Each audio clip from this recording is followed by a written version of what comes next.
Good afternoon, everyone, all educatees, dear pupils, and respected panel. Again, we are going to begin our second session about the stepwell architectures, predominantly about focusing of medieval Maharashtra.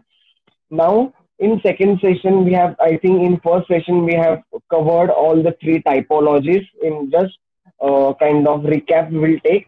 In first, we have seen what is difference between the wells and step wells, basic differences that distinguishes how the step well are architecturally as a monument and difference between the well. Then we have seen how geographical features, geographically, the factors are responsible for the stepwell architecture. Again, geologically, how the rocks are kind of we in the Maharashtra, the stepwells which are constructed in Maharashtra, whether it is in Satara, whether it is in Nashik, Nanded, Parabhani, or Nagpur, all the majorly stepwells are constructed and carved out in the two major rocks, and both are kind of igneous, made up of lava, granite in northern Maharashtra and western Maharashtra, and Konkan belt. The stepwells are constructed with the basalt rock. Then we have seen the different kind of the how the stepwell comes under the umbrella of the three different kinds of types of architecture. It has classified under the three different kind of the baskets. So first is kind of the imperial basket. So imperial basket we will see various of the Solanki dynasty. I will talk about later on after completion of Maharashtra stepwells. Adalaj Vav, Rani Ji ki Bauri in Bundi, Rajasthan, then Agrasen ki Bauli, then the stepwells which are constructed in during the time of the Mughal period in the north, constructed by the Agra, constructed in the Agra, commissioned by the Akbar. Then again, Panna Mina Ka Kund Sarai Baudi, which is again in Amber Fort, again comes under the Mansingh of Amber, Jaipur dynasty. Then again in Maharashtra, the royal kind of the Deccan Sultanates, which I will be covering later on, that all the forts of the Maharashtra, those were ruled by the all the Muslim Islamic rulers. They have constructed some of the that for the wells, stepwells which are found in the Hathi Tank, Saraswati Barav, Paras Vihir, all these stepwells which are found in the medieval forts of Maharashtra, again constructed during the time of Mughal and the Delhi Sultanate period or local period. Again, so these are all, as we see in the architecturally as imperial architecture. Then for secular purpose, it has a secular element, utilitarian architecture, because primary motive of the architect stepwells are basically for public use, for water drinking purpose, for bathing purpose. So this was kind of the it was not only has royalty, but it has also come subaltern for general commoner also. He can use that water from the step well. So from architecture to kind of the water drinking purpose. So its purpose is also kind spans from very general to very specific. Then the third component we have seen as a regional architecture. We talked about that how the Maharashtra stepwells they differ from the Rajasthan stepwells and Gujarat stepwells in terms of architecture, because these stepwells in Gujarat and Rajasthan are kind of the multi-story system. These are kind of having the pillars, which are kind of pillars, ornate pillars. We are having the carvings of the deities or and icons of the Puranic gods, epic gods, Rigvedic gods, and entirely that stepwell it is kind of the 2 to 3 4 floor multi-story system, and entirely it has kind of supported on the pillars. So pillars kind of pillars gain very prominent place in in the architecture of stepwells of Rajasthan and Gujarat.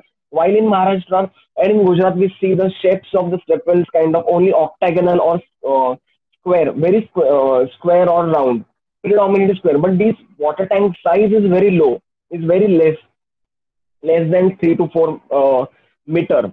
But if we see the stepwells of if we see the stepwells of Maharashtra, then it has attained a kind of very huge reservoir, and it is mostly it has a rampart.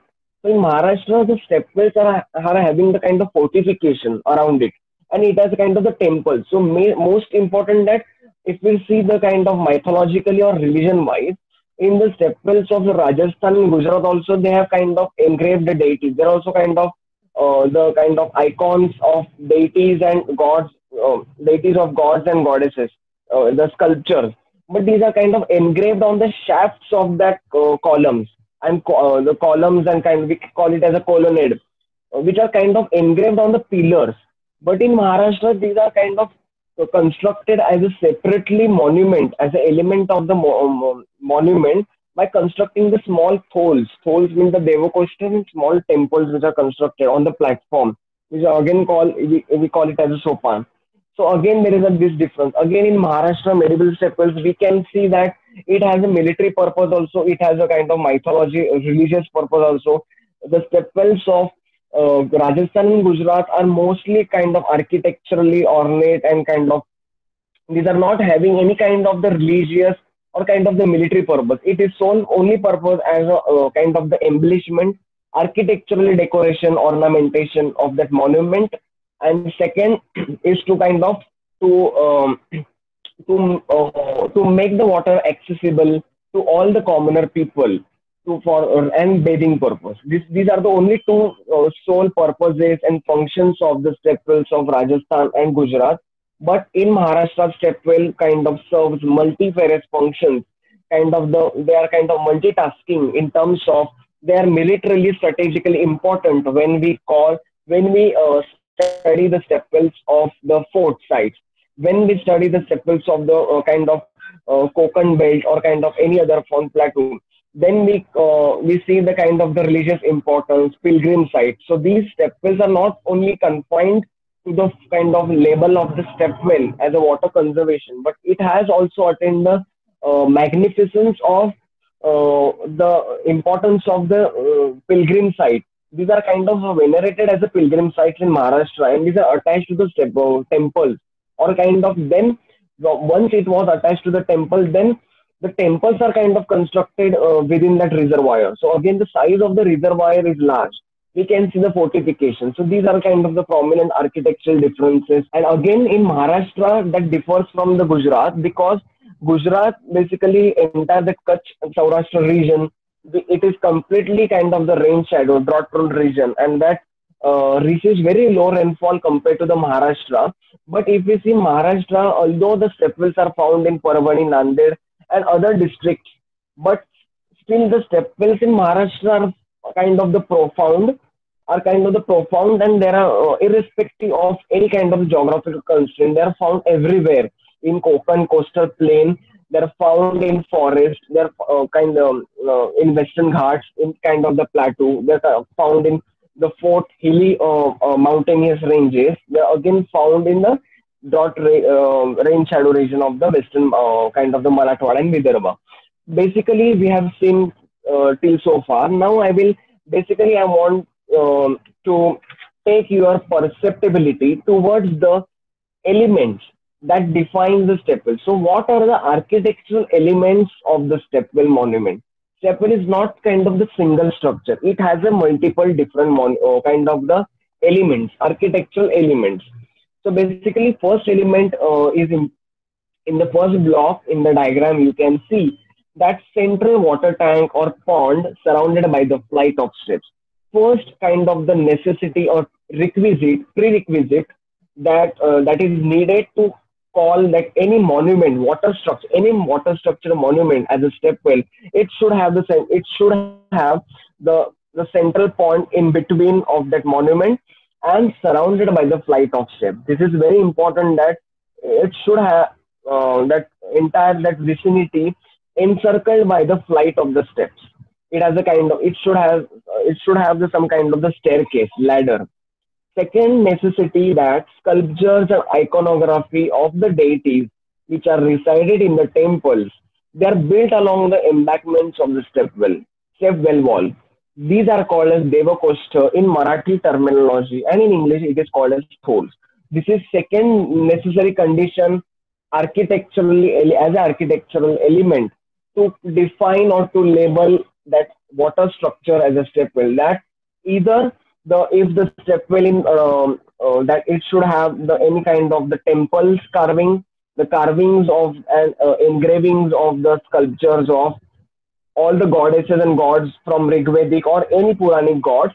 Second, the temples or small kind of holes should be constructed on the platform, not from very far from the water well, but on within that water well, on the wall of that, on the rampart of that fortified wall, which is surrounded by that, is surrounding the entire middle water reservoir. It should have some kind of the deities which are installed either in the form of the temples, either in the form of the temples, either tholls, kind of the Ashtadikpalas. So if it is kind of it has a four entrances, then it should have four entrances or four porches. Then it should have kind of Zakmata goddess temple at the center of that.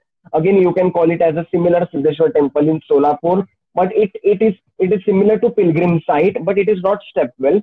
But you can call it as a prototype of that pilgrim site. So many pilgrim sites, it has a kind of the even Har Ki Pauri in Haridwar in north, and even in Pandharpur shrine of the in Maharashtra. Also, kind of the temples are kind of constructed in between on the water bodies in the lake or in the on the kind of the small rocky land, which is kind of present in the water body, either in river or either in uh, lake. So similarly, even these are pilgrim sites. These are main pilgrim sites, but even stepwell also kind of comes under the classification of the pilgrim site when the temples are constructed, small holes are built, and different kind of the Ashtadikpalas, Indra, Varahi, Vani in southeast direction, Indra in eastern direction, northeast direction, Isha, Kubera in north, in southern side, Yama, Varuna in western side, and Maruta in northwest side. Then third important class kind of architectural element is kind of the ornate pillars. Ornate pillars constructed on the platform and constructed by the excavating vertically down. This is very important that stepwells are not kind of the uh, surface architectural monuments which are kind of topping on the surface. It goes up, but it is kind of the subterranean architectural feature which are constructed, which are from the beneath the surface, underground basement. So this is very important that in multi-story system in Rajasthan, Gujarat, you can see the stepwells are having kind of different floors, different stories, which are constructed downwards from surface to subsurface.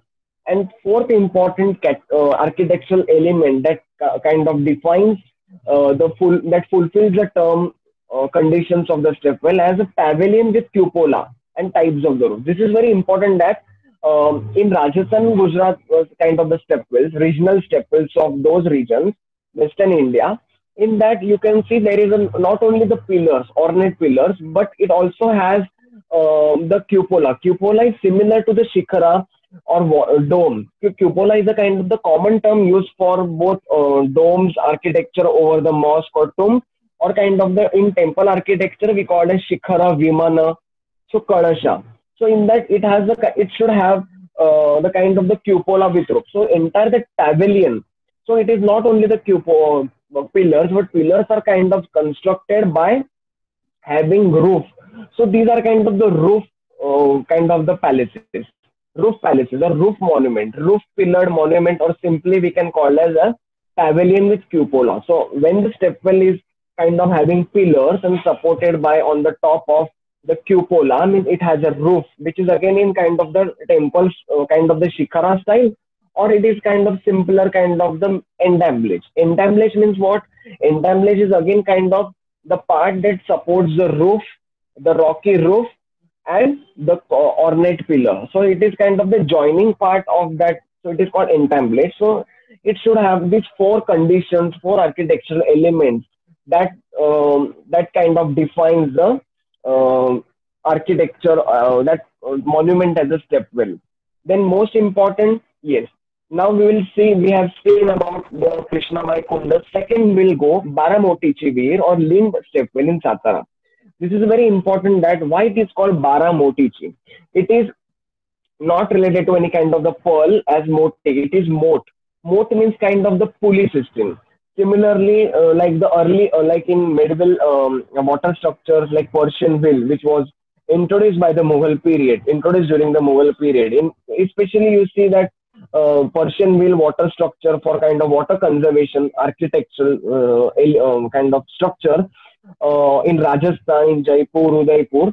So in that, I have personally seen that in Udaipur how they use it. It kind of the wooden wheel, and it has kind of the small buckets which are attached, multiple buckets attached, similar to the clock. How the clock is functions, it has a various kind of the numbers. So similar multi buckets are attached. Various small buckets are attached or that hang on that the wooden valve, and that wooden valve kind of used for lifting the water. So this is kind of the Persian wheel. So similarly, there is kind of Baramotichi wheel, which is again located very famous step well in Maharashtra from medieval Maharashtra, which is limbs.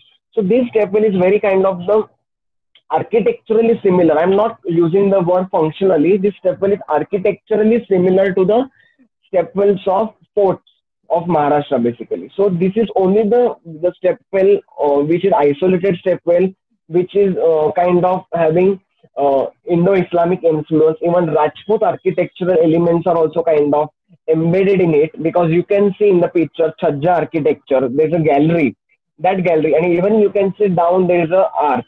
So this is kind of constructed during the regime of the Islamic period, or kind of the medieval period of Maharashtra, late medieval period of Maharashtra. And this again, this is kind of, it has a rectangular and octagonal. Again, the important characteristic feature of the one of the important characteristic feature of Maharashtra stepwell is that it has a kind of a dual shapes. From the top base, it appears like yes, from the top base it appears like square, and from downward it is octagonal. So there is again in Bahadurpura we have seen there is octagonal stepwell, which is again similar to the stepwell of Baramotichi Vihir, because Baramotichi Vihir and that this Vihir is particularly proper late medieval period, during the time of the Maratha period and Deccan Sultanate, when they were ruling over the Maharashtra. And the Bahadurpura stepwell belongs to early medieval period during Yadavas times. So in that there is a kind of similarity we can see within the two stepwells, because both the stepwells are octagonal, and both the stepwells are kind of having, if we take the aerial view, aerial shape of that stepwell. So both the stepwells seems to be kind of dug out of the shivling size, shivling shape, which is again in Hindu mythology it signifies the Lord Shiva. And kind of the from inside, if we go down, if we go towards the in deeper side, towards the water tank, then it is kind of circular, then it is kind of the octagonal. But from exterior side, from kind of the surface it appears like the shivling of the Shiva. So this is again important, and functionally I would like to call this Baramotichi Veer stepwell, because it has a very deep basement, 50 feet in diameter and kind of 110 feet deep. So this is only the one isolated stepwell in Satara, Lim stepwell, which is having the deep kind of the structure or deep basement, 110 feet. Only the stepwells which are found or constructed in the forts, they are having similar kind of the deep basement. None other stepwells in Maharashtra which are isolated are kind of having deep basement. All the stepwells are kind of very shallow, and they're kind of having religious importance, Hindu influence, and these are kind of rectangular and having the temples constructed, Devakosta constructed on that banks, and fortified. This is not fortified. So Baramotichi again is octagonal, and it has built identically in the shape dug out as a shivling. Impressively, this well is very 130 feet long in length and 50 feet in width. So you can see that massive, extensive kind of. And again, architecturally, you see that other stepwells we were talking about, the all deities and kind of the icons belong ranging from Rigvedic period and Puranic gods, Bhairav, Ganesha, Vishnu, other goddesses. In this, there is also sculptures, but sculptures of kind of the tigers and elephants are kind of engraved on the rocky shafts on the wall of the stepwell. This kind of, it is purely kind of the imperial and provincial architecture. This completely explains you about the royalty of that complete period. So basically, the main area of the actual well is 110 feet deep and 50 feet in diameter. Well has been built unlike those the traditional step wells in Rajasthan. Once we climb down from the stairs, there is a kind of the arch that is grand opening. So you can see that this grand opening, upper gallery and lower gallery. So these are kind of again the story. We again call it as a story system, story kind of the structure. But these story structures are not kind of supported by the pillars. These are kind of the one massive construction is there as a one entity. So in that there is a grand opening, and basically this arch opening there are two staircases. So you imagine that one is a staircase, so this center one is the arch, and from arch on the right hand side and left hand side there are two staircases which goes uh, down to the well, basically step well. So this one has to go, one has to step down from one side, either of the one side, leading from that arch, arch galleries. So initially the step whole well is divided into two parts, the rectangle and octagonal. Again, stepwise it has a two parts. And at the gallery, on the top of the two arched openings, the it is octagonal. First is kind of, if we see from the this surface, this is octagonal, and if we go down below the arch, below that gallery, this stepwell appears to be shape of in the shape of the rectangle. Okay, the second one is rectangle, and above these galleries you can see there is a chajja. So you important again, we can relate that Akbar has commissioned the type of the Jharoka Darshan. Jharoka is again kind of the lattice stone window, which are predominantly they were the kind of the traditions, royal traditions of the Rajputs.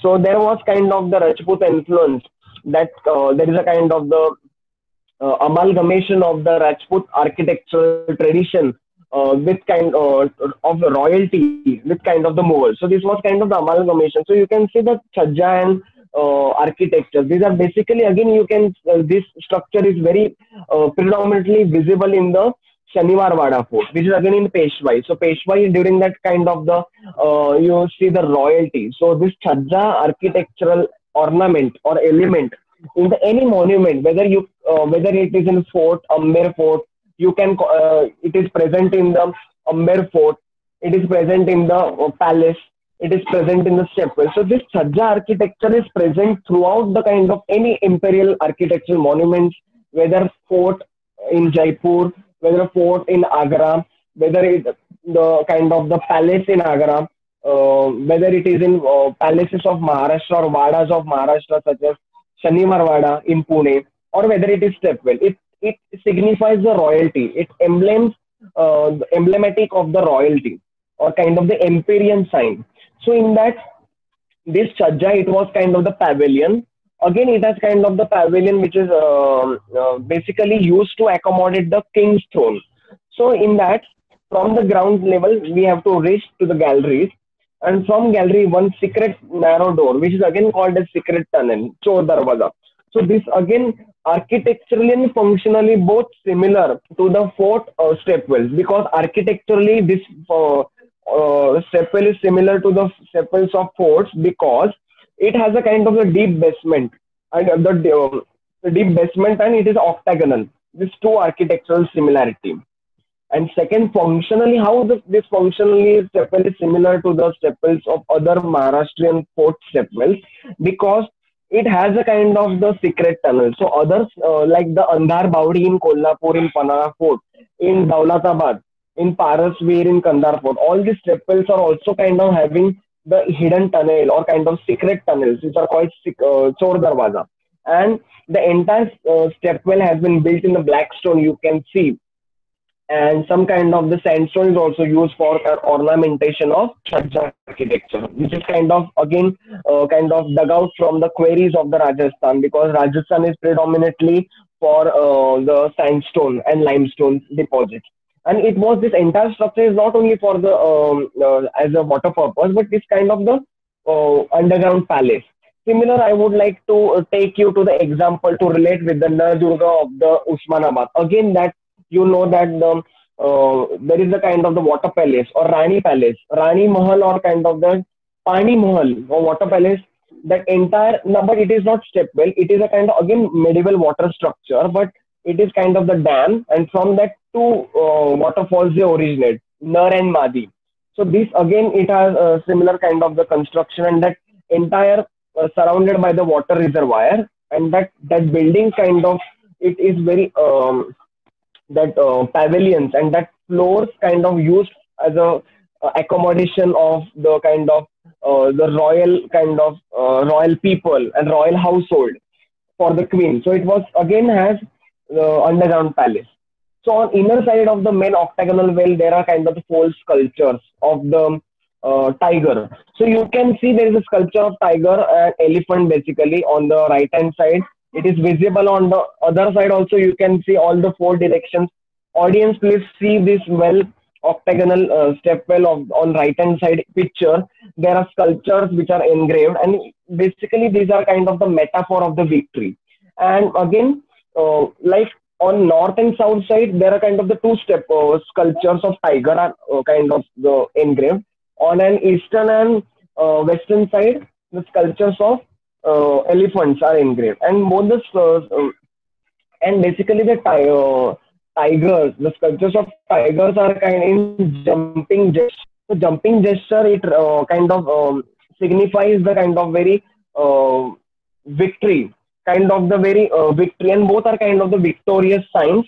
And next is that aspirant to move, like it has kind of that whenever the emperor has conquered the any part, or any king has conquered and ruled, and he has won the victory as a within kind of the within after waging or kind of without fighting any battle, if some of the kings have kind of won the any territory, political territory. So this jumping, it is called as jumping victory. So because of the jumping victory, the jumping gesture of the elephant has kind of engraved. So because we know that the in elephantry, in kind of the military system or kind of Mansabdari system of the Mughal administration. So we know that the war elephants have been traditionally used during the many wars, even in Battle of Talikota, as we know, why the Vijayanagar kingdom was kind of defeated treacherously, very badly, because elephants were used tremendously. As we know, the elephants were kind of very sluggish in their moves and movements, and all the kind of the Deccan sultanates, they were having very kind of the Persian horses. So we know that the influence of the tradition. So there is tigers and elephants also, and so elephant signifies the Hindu influence. So this is also kind of the Indo-Islamic architecture, Indo-Rajput Islamic architecture, including the grand staircase. This well has a two more ways to enter into. As we know that I told you from either side, from that arches, that is a kind of the doorway, very kind of the prominent arch at the center on the second floor of the well. There are kind of the two leading staircases, one from right hand side, other from eastern left hand side. There were kind of the 15 moats were there, kind of the 15 kind of the pulleys were constructed, or kind of we can see, and these pulleys are not kind of wooden structures, these are kind of completely made up of stone. Why this stepwell has got the name as a Bara Motichi Vihir? Because earlier there were total 15 moats were used. Again, we see there is a kind of Persian influence, kind of the Islamic influence, because all Persian mean water structure, which is profoundly found in the medieval Rajput kingdom in Rajasthan. These are kind of brought by the again Islamic rulers, and they constructed as a part. So in that you can see only 15 moats. There was an arrangement of the 15 moats, and these 15 moats can be easily seen. But only now 12 moats were functioning. So rest 3 moats were kind of used whenever it was required. So it was kind of the arrangement of the 10 more moats were made between first and second arch. So this is kind of the hidden part inside that wall of that arch. There is a kind of the wall stone structures which are which defines about, which shows that architectural remains, or kind of the architectural remains of that moats. So that's why it has got the name of the Bara Motichi Vihir, only the 12.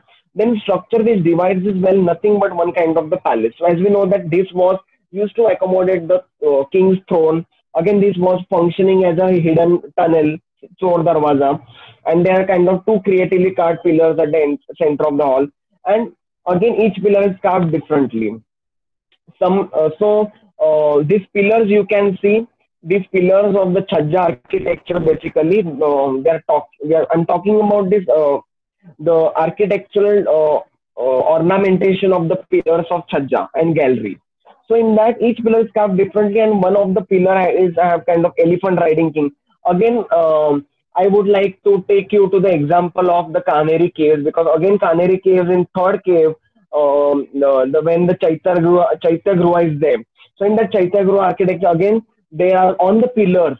They are kind of the engravings of the elephants, elephant riding king. And again, this is very similar to the Buddhist period and again medieval period architectural element of the pillar. And one is kind of the Lord Ganesha, decorative motif of flowers. So you can see there is a kind of mixture and kind of the influx of motifs of flowers, because floral motifs are predominantly used in the Islamic ornamentation of the kind of ultra petrodora technique or kind of the arabesque technique, inlaid stone, use of the kind of the floral motifs, which are kind of the prohibited. Human figurines and animal figurines are prohibited completely in Islamic architecture. So you can see Lord Ganesha on one hand and floral motifs on other hand. Again, motifs of flowers and birds also carved logically near the window. So this is completely architectural kind of influx of the pavilion or kind of that royal gallery, which was used as a king's throne. Then on the roof, the palace setting, there is a king's throne and arrangement of the council. So even that during the historical, as a historical source, that we got that first Shahu was kind of the whose queen was the Tarabai.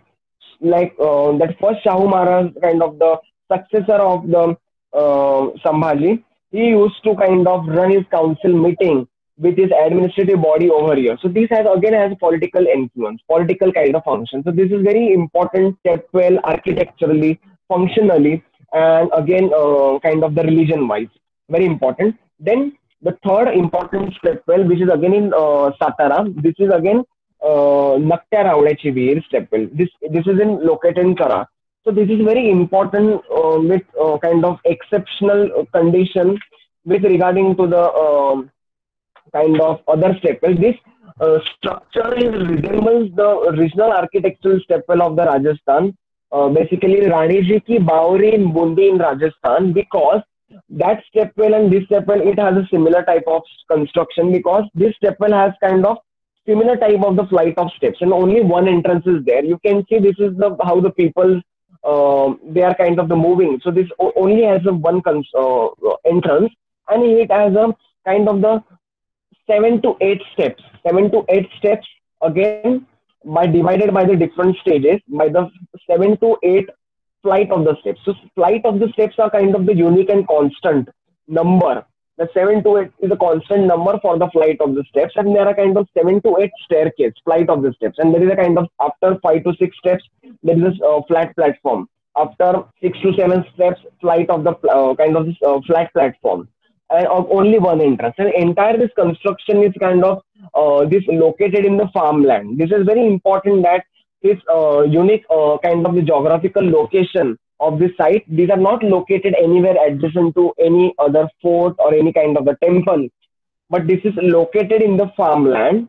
And basically the construction, if we see, this is a very unique construction because the stepwell is constructed entirely, though it is present in the geologically western Maharashtra of the Deccan Plateau, but this stepwell is predominantly constructed by brick. So this is very important that each kind of the material is used profoundly, only kind of the brick material used. And you can see there are also the floors and small openings, and again you can see arches. So again it has divided into the kind of the rectangular shape of architecture, rectangular in terms of the wall. Again it has a kind of the rampart, and main basically that stepwell is that entire water tank, central water tank is octagonal, and it is very deep, and it has kind of the limited. So outer structure and the rampart and fortified wall of that Nakta Ravlechi is very huge, extensive. But water tank is very kind of in shrinkage format, in very kind of the decreased format. The size is very less, and this is very important that it is called that entire construction is built with the brick. Then third important that I would like to take you explain you about the Shivalaya Tirth or Ellora Stepwell cone. This is, you can see that I was explaining in first session that for Tirtha, this entire that name suggests that it has a four porches, it has a temple, Ashtadikpala temple. You can see the numerous temples and kind of the rectangular Jakmata temple at the center of the water tank and the surrounding temples. So basically, first I will explain the kind of architectural features of this Shivalaya Tirtha. This, as we know that Tirtha, when it attains the pilgrim site, kind of the attains the at the matured level of architectural development. So then it has kind of the Ashtadikpala, kind of the deities, the kind of according to Hindu mythology, the eight guardians of the paradise, and again it has a kind of a vaulted Devakosta. You can see Jakmata temple. Again, it has a rectangular and squarish. So outer platform or outer structure is rectangular, but inner water tank reservoir is completely squarish, constructed at the right angle, 90-degree. You can see there are four entrances. Only this view of the picture is kind of from front side. So only the front view is visible. One entrance is visible. Again, you can see on the wall, you can see there are rampart. It is not only the water tank, but water tank is protected by the this protected by this wall, which is called as fortified wall. And on the fortified wall, you can see there are kind of the small grooves, small kind of the aperture, small carrels. Carrels means small kind of the chambers. They are kind of dug out, excavated, which are basically used to kind of ignite the lamp during the evening time. So these are kind of the purpose. Then basically the stepwell is basically yes. So stepwell, it has 185 by 185 meter size of the lake. So basically squarish shape. So length and breadth both are equal. Four porches are basically very ornately constructed, and shrinkage of the size of the wall we can see into seven flight of the steps. So as we know that you can that count the number of steps also. The number of steps are very constant, similar to Nakta Ravdachi Veer. Even fortification is there on the rampart. Basically, you can see that that entire tholes or small temples, they're basically mounted on the second platform, on the second stage, on the second kind of the staircase platform, right? These are not kind of constructed. Temples are kind of built, or they are surmounted on the one kind of the level, one constant level on the second. These are not kind of found in constructed or built on the third and fourth flat platform. These are only found on the second platform. And even along with the purpose, apart from the purpose of kind of construction of these temples within the fortified stepwell, but also it has a kind of function of for the use for the changing clothes, basically by the priest, or those were kind of the they used to be held kind of the any kind of the worships by the people, or kind of during the ceremonial occasions used for the changing clothes. And basically staircases are perceptibly extensive. You can see very extensive staircase, wide, so that as we know that pavilion, there is a kind of simultaneous I told you that proportion is kind of directly proposed as when the as we add the number of porches to the stepwell, as we add the number of temples. So ultimately temples has increased, so ultimately pavilion can be constructed. So this is kind of the belief that pavilion can be constructed, and this stepwell can be used for the religious bathing purpose, religious rituals purpose, and also for kind of organizing and conducting the marriages also, marriage ceremony. So, and you can see at the posterior wall on the kind of first, second, third, yes, first, second, third, yes, on the third. So between fourth and third juncture of the flight of steps, there is, you can see semicircular platform or semicircular structure. These are similar to the bastions. They are similar to bastions, and these are kind of octagonal, and there is no unity. There is kind of a small kind of the difference and disorder you see in the number of steps. First, at the second stage, there are kind of the seven steps. Third stage, nine steps. Fourth stage, seven steps. And then after fourth stage, at the juncture of each staircase of the four corners and four sides, they are kind of the used to construct the small pavilions and those which are crowned with the shikharas. So typologically, you see, basically these bastions are basically to kind of construct the roof. So you imagine that the bastions are kind of the foundation rock, foundation material, a foundation kind of the plane. On that, the pavilion is constructed by kind of constructing or by building the four pillars on the four sides and by covered with the roof. So this kind of the they used to construct the pavilion during the kind of religious and festive occasions. And typologically, you see there is a Shikhara style also varies. So Shikhara is also kind of the Nagara style, northern style, Dravida style, southern style, Vesara style, which is again mixture of Dravida and Nagara, and Latina style. So in that, and again eight regions of the heavens, Kubera, Yama, these are predominantly found in these temples. Then Shikhara height is very kind of the in Shivalaya Tirtha is very famous. It is kind of only 1 meter. So you can see the vaulted chamber. There are kind of different types and different styles of the vaulted roofs or kind of the shikharas to the temples. But the height of that shikhara is 1 meter constant, and deities are installed in each stone, only in frontward juncture of the staircase. And after the fifth staircase, each eastern side alongside of the water tank. So there is kind of the famous structures are also kind of the found.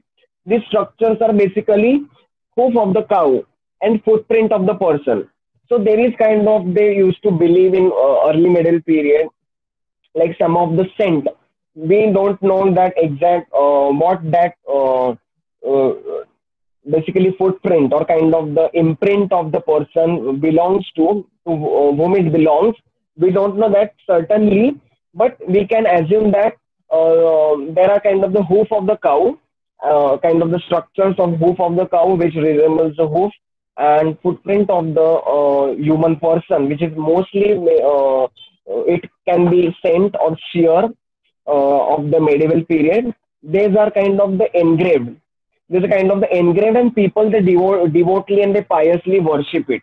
So and there are kind of small apertures. So you can see I talked that initially about on the posterior side of the fortification. You can see these one, two, and three. These basically small apertures, small kind of openings.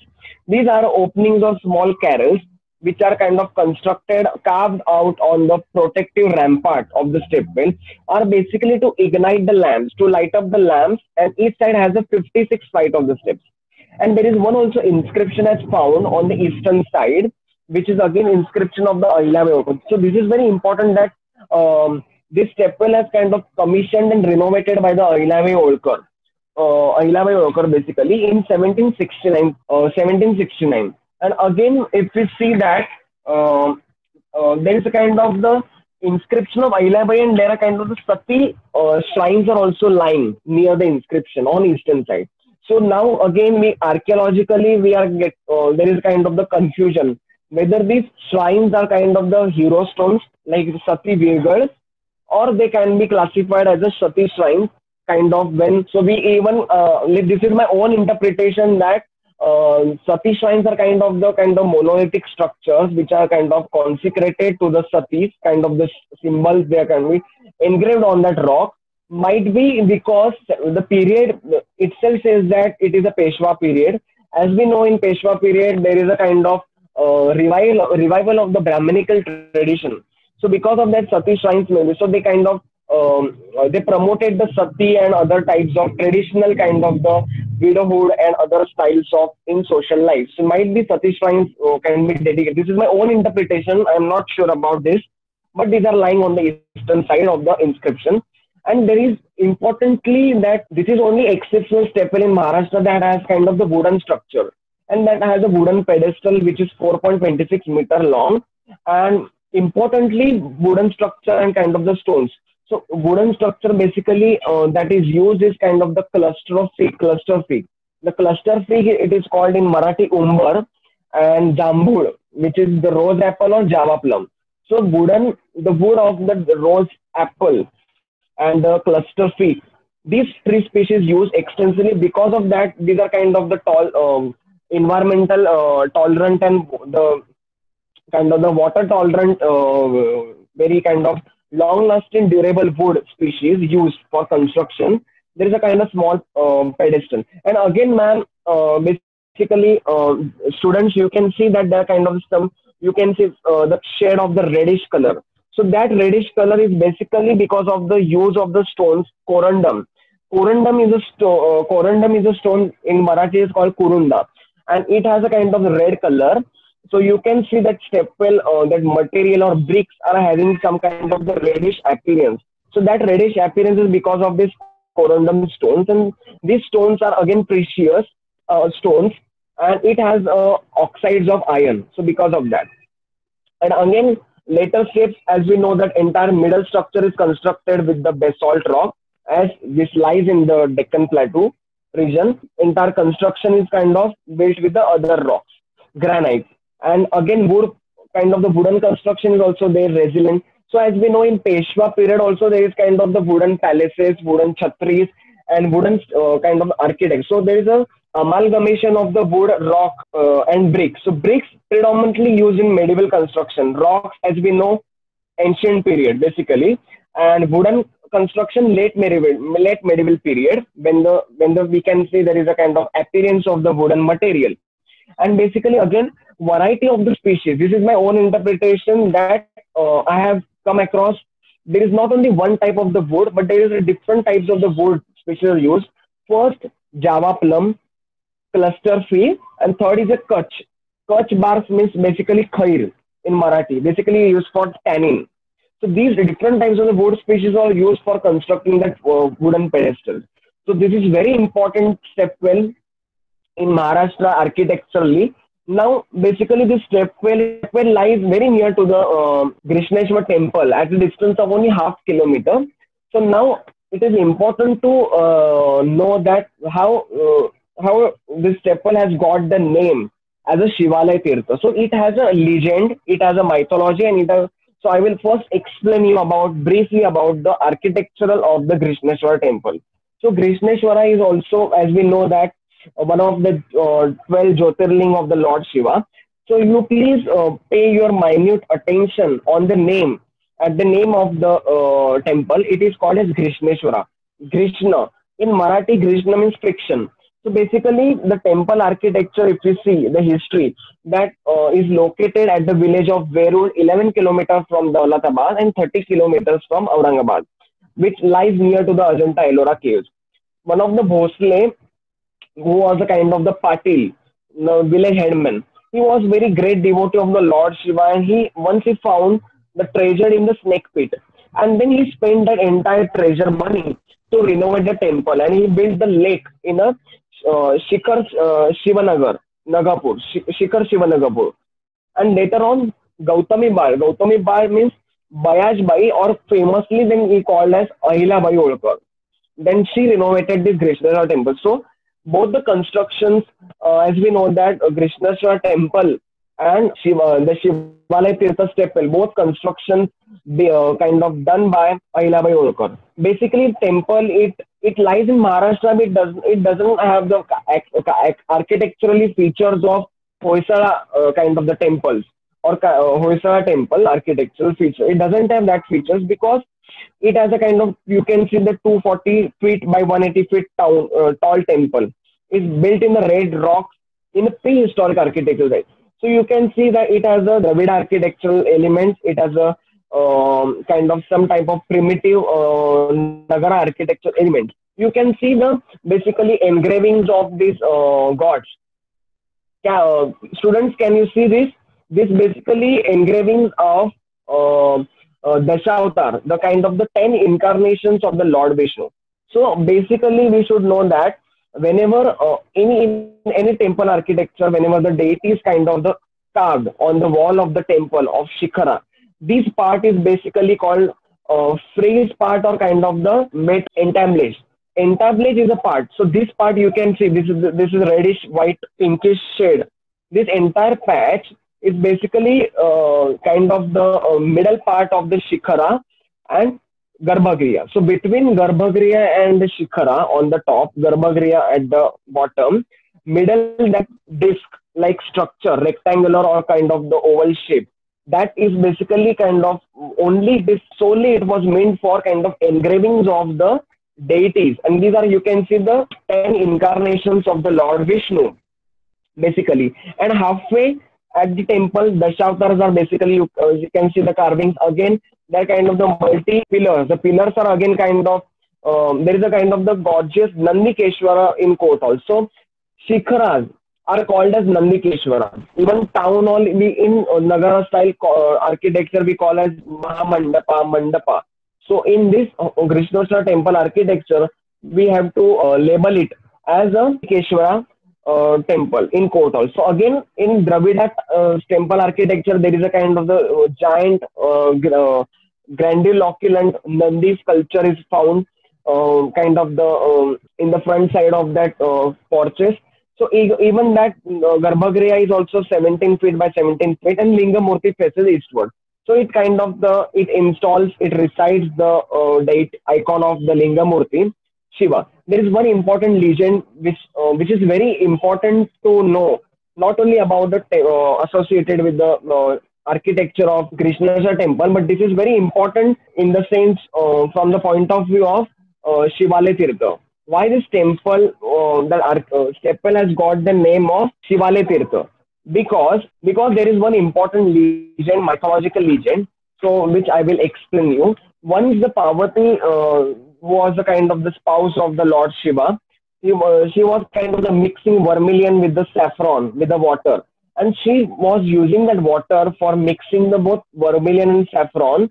She brought that water from the Shivale Tirtha, the water tank of the Shivale Tirtha, and which she used to apply, that she was going to apply that on her hair as a symbol of married woman.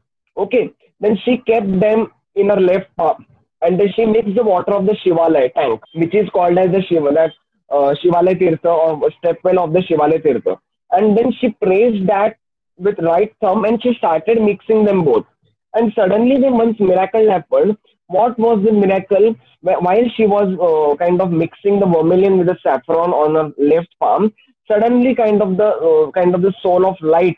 It was kind of the appear on the left palm of the goddess Parvati, and that light it turned into the lingam, kind of the Lord Shiva. Lord Shiva manifested, incarnated in the form of the light on the palm of the goddess Parvati, and it happened because of friction between the thumb and the finger, middle finger or left finger. Because of that, so that she named the temple as a Krishneshwara temple. So this is very important that she brought that water from that tank, Shivalaya tank. That's why the temple has got the name as Krishneshwara temple, because of the friction, and the water tank got the name as Shivalaya Tirtha.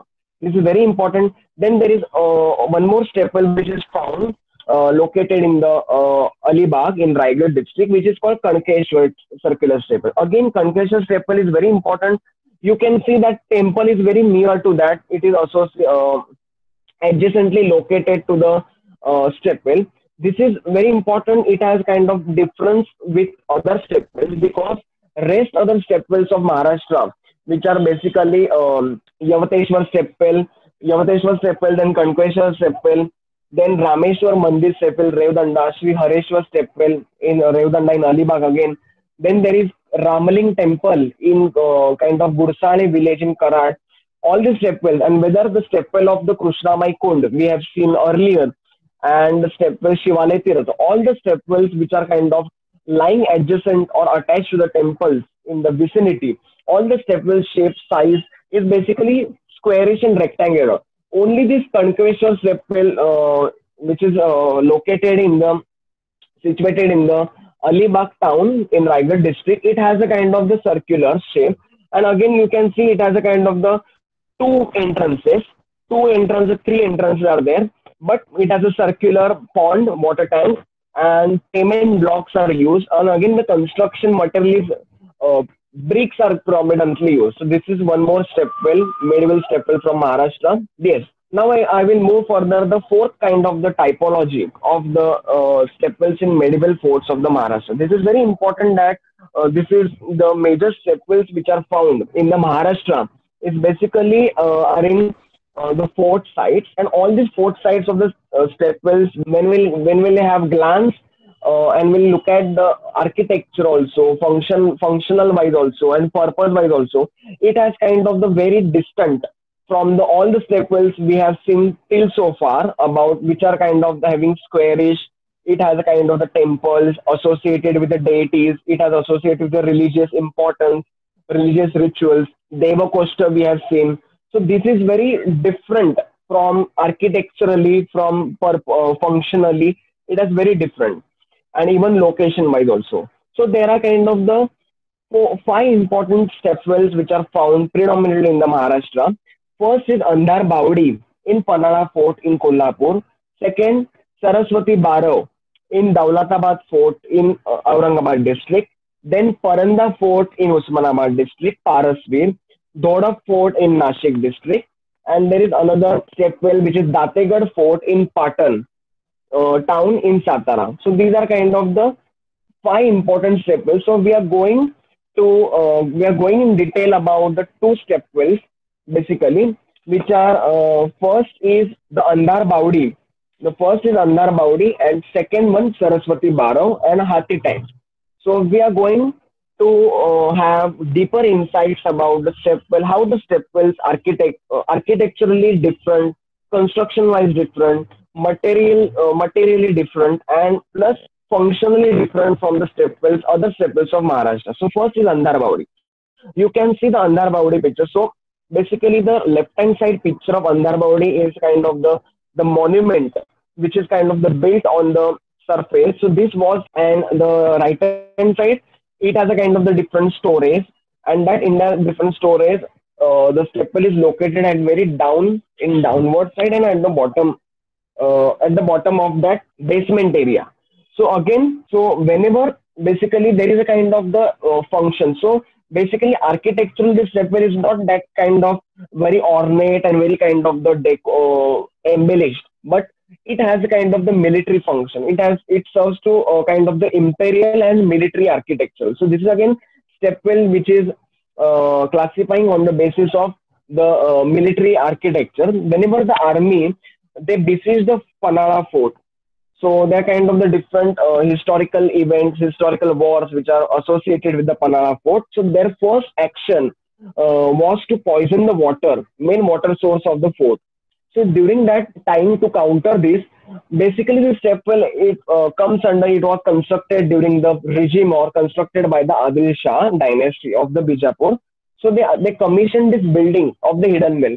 Andhar Bawdi, it is also called as the hidden well, and it has a kind of rambling and very twisty ways.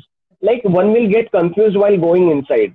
Then again mention that this has a kind of the very rambling and twisty kind of the winding staircase, which is again we can relate it to the fort architecture of the Janjira fort, which is again found in the Murud in Island fort, the water fort basically. So it has again kind of the rambling and the very winding gateway, like it is not visible from the seashore.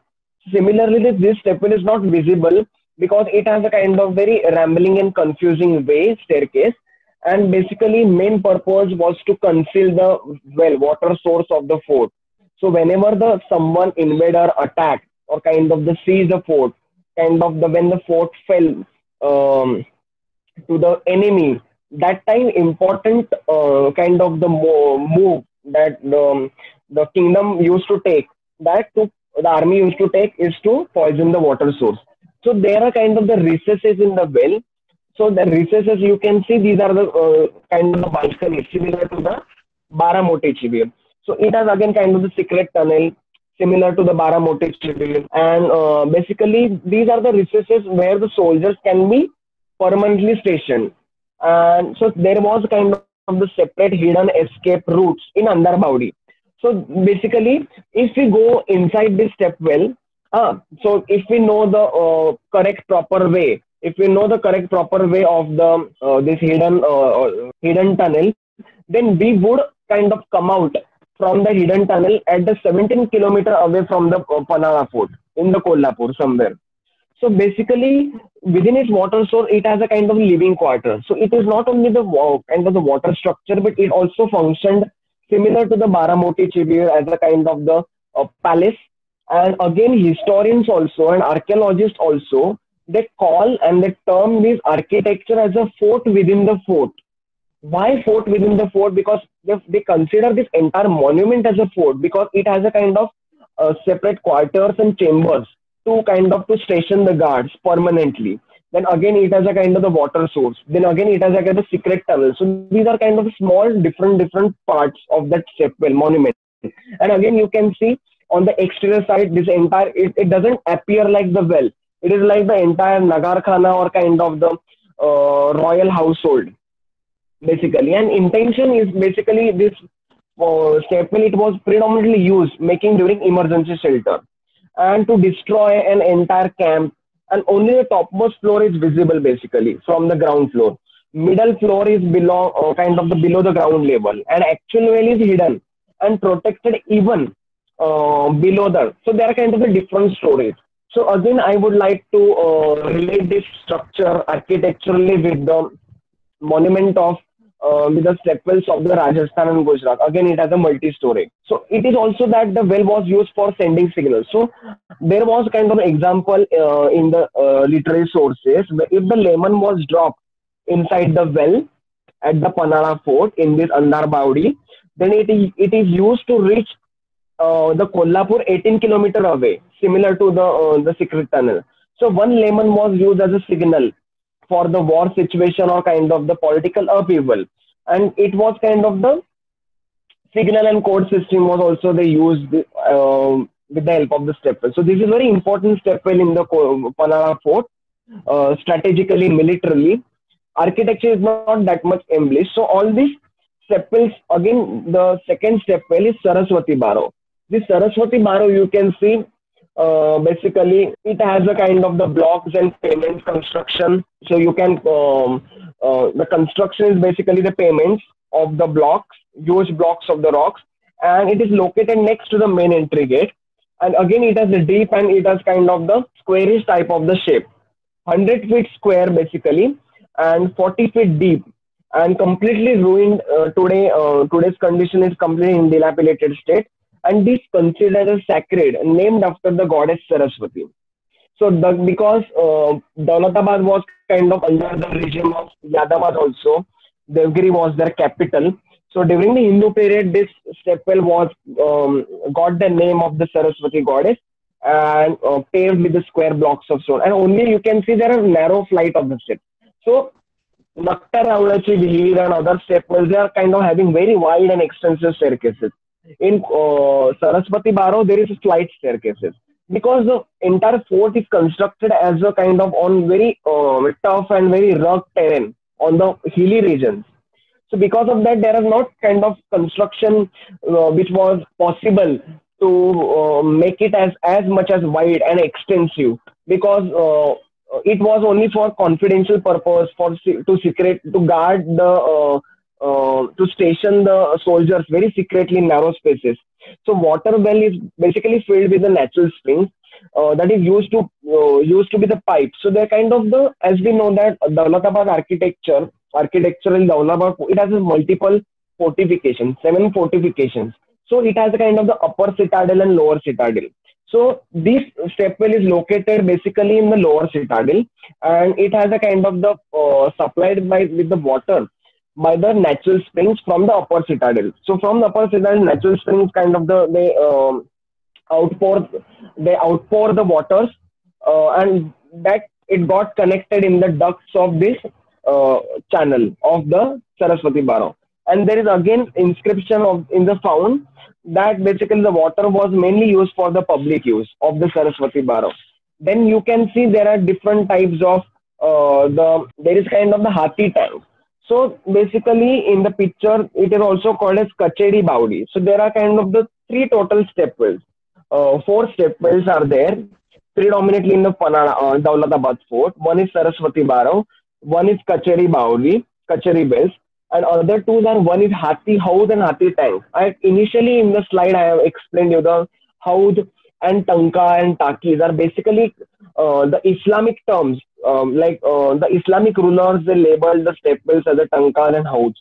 So they're kind of the two water structures in Daulatabad fort. The one is Hathi Tank and one is Hathi Houd. Hathi Tank is large size, and it there again there is a kind of the controversy regarding the origin of this by construction. So according to some historians, they say that it was constructed by the Malik Ambar. As we know that he was very renowned for his water conservation architectural kind of the elements structures. And again, someone says that whenever the in Muhammad bin Tughlaq he shifted his capital. He was in process of shifting his capital from Delhi to Daulatabad owing to the water shortage in the arid area because Aurangabad lies in the very water kind of drought prone region. So because of that he constructed this well. So there are kind of the historical controversies regarding the origin of construction of this well, but it had a kind of tank relies solely on a gravitation. So see, we should know that Hathi Tank and kind of Saraswati Barrow, both the stepwells they function similarly because on the basis of gravitation. So they receive the water from both the stepwells, Saraswati Barrow and Hathi Tank, they are located, they situated on the kind of plains of the lower citadel region of the Daulatabad fort, and Hathi Houd, which is located at the top of the citadel. It is very huge reservoir, basically ranging from 47.75 in length and 46.75 meter in width. So almost it has a square shape size and kind of constructed at the right angle 90-degree. And what is the kind of the deep? 6.60-meter deep. And again, it has a kind of the steps on the three sides. You can see the 1 second. So it has a kind of three side steps.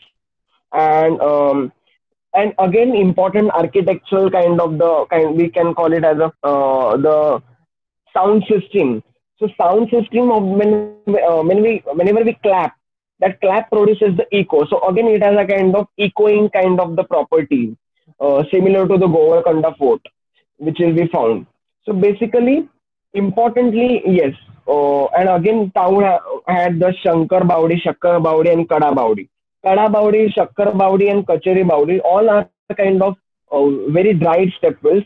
Structures are completely ruined, so so the archaeologists cannot able to they are not sure about which kind of the structures are water related structures because the water is not available in a completely in dried state. Similar to the kind of the Badami Taka in Shivne. So this kind of Badami Taka, which is in shape of the almond, which is again water structure stepwell in Shivneri fort, but that stepwell is kind of the cognizant that we can able to recognize that it has for the saving for the kind of the water storage. The structure is related to water storage. Similarly, the Shakkar Baudi and Kada Baudi. These are kind of the two small water structures associated with it. Then there is kind of the architectural design. Yes, we have completed the kind of the architectural the stepwells, medieval stepwells of Maharashtra. Now I'm going to kind of refer the other stepwells of regional architectural stepwells. So again, basically, I would like to give the example. I would like to explain about now the regional stepwells of Rajasthan and Gujarat. So this is Rani Ki Vav. So there are kind of two stepwells named after the Queen's Well. One is kind of Rani Ki Vav, which is in Patan in Gujarat, and other is in Bundi in Rajasthan. That is Rani Ji Ki Baoli. So Vav is predominantly used in Gujarat stepwells for Gujarat stepwells and Baoli for Rajasthan stepwell. So this is again you can see that probably 11th century, late 11th century stepwell, most magnificent stepwell in Gujarat, and it has again multi-story colonnade. You can see the number of colonnade 1, 2, 3 that are kind of different stages, and it is multi-story and it has again retaining walls and that stepped tank to the deep circular well. So again you can see there are carvings on the walls. Again it has kind of the ornate carving and entire stepwell the material which is constructed used for the construction, you can easily see the change in the color of the rock. So this is particularly the marble which is used for this construction, and again it has a very human, like similar architectural elements of the temple. It has a brackets, it has a beams, it has a lentils that encrusted with the scroll work. And again, wall niches are carved with the figures. What are the niches? Niches are usually important. That niches are those parts of the arches or kind of the canopy where the kind of the carvings are kind of the engraved on the pillars. So niches are kind of the decorated with the Hindu deities. And again, maiden walls there is flanking with the staircases. So you can see that there is a kind of the pillars are having, and these are kind of flanking staircases. So these are the staircases. These are the staircase, and these are the pillars, and these are again colonnades. So it has a columns, it has a pillars, and it has a kind of the entire cupola or the pavilion, important element of stepwell. It has completely ruined. And monumental construction and ornate suggest that it is also served as ritual ceremonial purpose. So this you can see that iconography of the stepwell. It has a kind of the different deities which are engraved, which resembles the Vishnu, some kind of the Apsaras also engraved. Then there is a Lakshmi and some Hindu goddesses. Entire the construction. These are kind of the brackets and kind of the capitals are kind of formed, used, and this is entirely magnificently carved, exquisitely carved on the kind of entire wall of the stepwell, and this is predominantly marble is used for the construction of the stepwell of Patan. Ornated colonnades. You can see these are the colonnades, these are the pillars. That entire architecture monument, it was kind of the supported, it was kind of intact. So some of them are kind of dilapidated, and others kind of the roofs are similar. Again, these are, you can count at 1, 2, 3, 4. These are multi-storage system underground, 6 to 7 stories, and it has a proper architectural element of the entablature. Then there is a kind of yes. Then at the top you can see the cornice. At the bottom, this is the cornice, the flat surface, flat platform. Below that you can see this part is called as entablature, where the deities or kind of the icons are engraved, sculptures are engraved. Below that part you can see the capital. Capital is a part of the column that supports the entablature and lower flutings. And whenever we see this, some kind of the grooves or flutings. Again in Qutub Minar, these are similar kind of the grooves. Grooves are kind of the small kind of the furrows, depressions, which are again you find it in the any kind of the columns of the temples or any kind of the fort. And capital that binds the flutings with entablature, upper part. So if it is Hindu artists, they carve the sculptures and they packed with the deities also. And human and animal figures are completely prohibited in this ornamented colonnades. Completely Hindu kind of the architecture, regional architecture. This is sandstone basically, and Rani Ji ki Bauri, it is completely made up of in marble, carved in marble. Again, you can see it has a Rajput style of architecture. Sculptures of elephants are also engraved as a royalty. And again, it has a kind of arches are also different. Again, downward side you can see the arch, which has a kind of it has not arch, it has the trabeate style of the structure, which is again found in Rajasthan. Then because this stepwell belongs to Rajasthan, located in Rajasthan, again the kind of jumping gestures of the elephants are engraved. Small kind of the carrels are also, you can see it is for kind of the used to station, kind of for standing, any kind of for guarding any soldiers. Then we can see this is very important part, that ornamentation of the walls.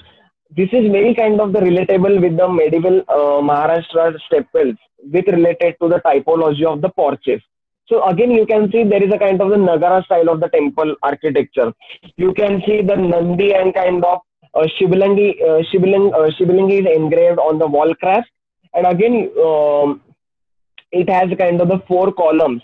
So again, that four columns supported by the capitals and entablets, decor very ornately carved.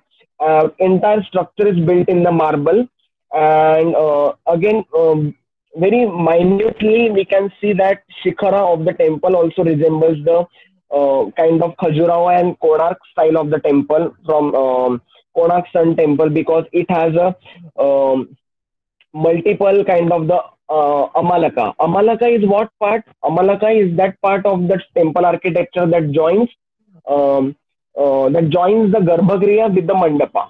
So again, you can see the corbel at the top, and again, kind of the Shivlinga is kind of engraved on the bottom. So these are again similar to the Devakosta of the medieval Maharashtra staple. Very kind of the similar structure, which is found as a ornamentation of the walls of Bundi Stepwell, Bundi Bawri of the Rajasthan. Yes. Now, in the third part of the fourth part of the presentation, I would like to kind of the start with the kind of the traditional water conservation methods in different parts of the India. This is not related to Maharashtra, but related to every region. First, you can see the schools. Now, schools are basically prominent kind of the structures. Schools, you can see these are the kind of large size of ponds. Basically, schools are found in the Konkan, and they are constructed during the medieval period. And these are kind of the indigenous water harvesting structure made up of the local materials such as the earthen soil, rocks, and more prevalent in the western arid region of the Maharashtra and in Rajasthan. These are kind of the groundwater availability is limited. That's why circular underground well is constructed and have the soccer shape kind of the catchment area that gently slopes towards the center where the well is situated. And again, it has, you can see it has a walls. So this similar type of the kind of the bunds or kind of the traditional water water barrage system or kind of the dam construction we can see with the local kind of the materials. And it has a kind of the small catchment area of the kund, which is made usually by the local materials such as the pond, silt, charcoal, ash. Small gravels are used, and water is usually drawn out with a bucket, and depth is about diameter of the kund usually depend on the consumption patterns.